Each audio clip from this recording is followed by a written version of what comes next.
Bienvenue à vous chez vous. Aujourd'hui, nous recevons cette si incroyable prière que nous pouvons recevoir à la fois avec crainte, mais avec une profonde aussi exultation. Parce que le Magnificat, cette prière du cœur de Marie, c'est comme un cadeau qui nous est fait, qui est fait à l'Église et dans lequel nous pouvons grandir pour nous unir de plus en plus à ce cœur et au cœur de Dieu. Donc je vous lirai à la fin le Magnificat pour finir sur cette exultation. Et je commence à donner un petit point sur ce qu'est la Lectio Divina et combien cette prière nous dispose peut-être le mieux à entrer dans les différentes étapes de la Lectio Divina. Je vous dirai en quelles circonstances cette prière ou cette exultation nous est donnée et combien elle est précieuse pour nous. Je vous inviterai enfin à la lire, à la méditer et à la garder dans votre cœur. Je commence par une citation du pape Benoît XVI en 2006, lorsqu'il nous dit combien la Lectio Divina est un exercice important pour notre vie. La Lectio Divina constitue un véritable itinéraire spirituel en 4 étapes. De la Lectio qui consiste à lire et relire un passage de l'Écriture sainte en recueillant les principaux éléments. Donc d'abord la Lectio, lire attentif et en recueillir les principaux éléments. On passe à la Meditatio qui est comme un temps d'arrêt intérieur où l'âme se tourne vers Dieu en cherchant à comprendre ce que sa parole dit aujourd'hui pour la vie concrète. Par la méditation et l'accueil des paroles, voir en quoi cette parole est concrète pour moi aujourd'hui. Vient ensuite l'oratio qui nous permet de nous entretenir avec Dieu dans un dialogue direct. Et les paroles de Magnificat, c'est vraiment un dialogue direct, c'est les paroles de Marie dans un dialogue direct avec son Dieu, qui nous introduit enfin à la contemplatio. Celle-ci nous aide à maintenir notre cœur attentif à la présence du Christ, dont la parole est une lampe brillant dans l'obscurité, jusqu'à ce que paraisse le jour et que l'étoile du matin se lève dans nos cœurs. Voilà, pour sortir un peu de nos ténèbres, nous avons la parole de Dieu qui brusquement et progressivement nous introduit dans le mystère de la lumière. Nous en avons besoin pour tenir. Les circonstances dans lesquelles le Magnificat nous est donné. Il nous est donné lors de la visitation de Marie à Élisabeth. Mystérieux que le Magnificat ne nous soit pas donné au moment de l'Annonciation, mais dans ce dialogue avec Élisabeth et dans l'exultation de Jésus et de Jean-Baptiste dans le sein des mères. C'est une invitation à la joie spirituelle, celle de Marie, celle d'Élisabeth, celle de Jésus, celle de Jean-Baptiste.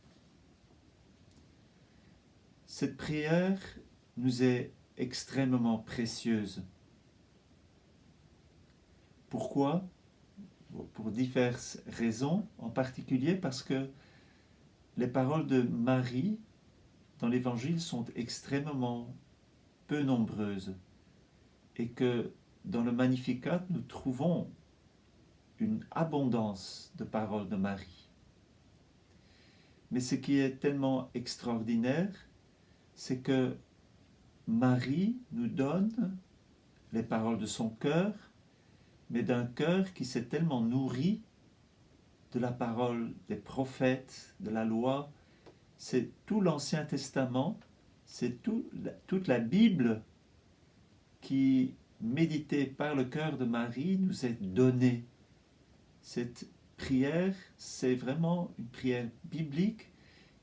Il nous faudrait regarder dans la Bible, dans les notes en bas de page, à quoi correspond chacune des phrases que Marie exprime dans son Magnificat.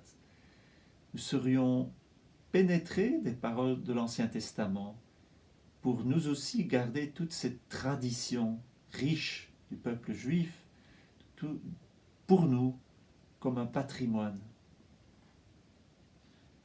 Nous sommes donc à l'opposé, nous dit le cardinal Lustiger, à l'opposé de l'entreprise poétique quand nous cherchons à dire les choses et à traduire nos sentiments avec une expression neuve et originale. Oh, elle est bonne, la créativité, mais voyons que Marie n'est pas créative au sens de créer quelque chose de nouveau, elle est créative dans ce qu'elle nous donne, tout ce qu'elle puise dans la révélation. Donc c'est une parole tellement précieuse parce qu'elle nous donne le cœur de Marie, elle nous donne comme de pénétrer dans le cœur de Marie pour y chanter les louanges de Dieu.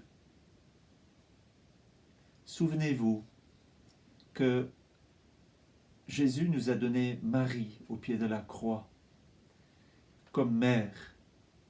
Pourquoi ne recevrions-nous pas aussi ce cœur de la mère qui exulte au moment où elle porte en elle le Verbe de Dieu? Le mystère de l'Église étant ce lieu où le Verbe de Dieu continue à s'incarner, combien nous, quotidiennement, nous devrions prier le Magnificat et exulter avec Marie.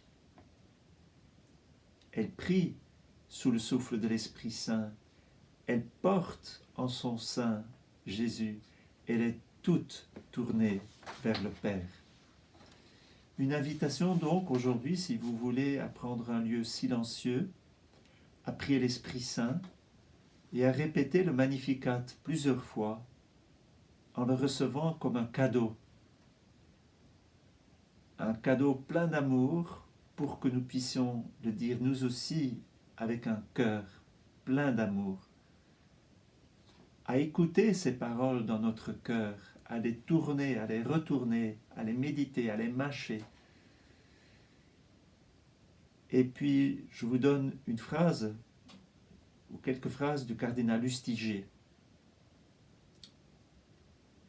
Le jeu du Magnificat est celui de Marie.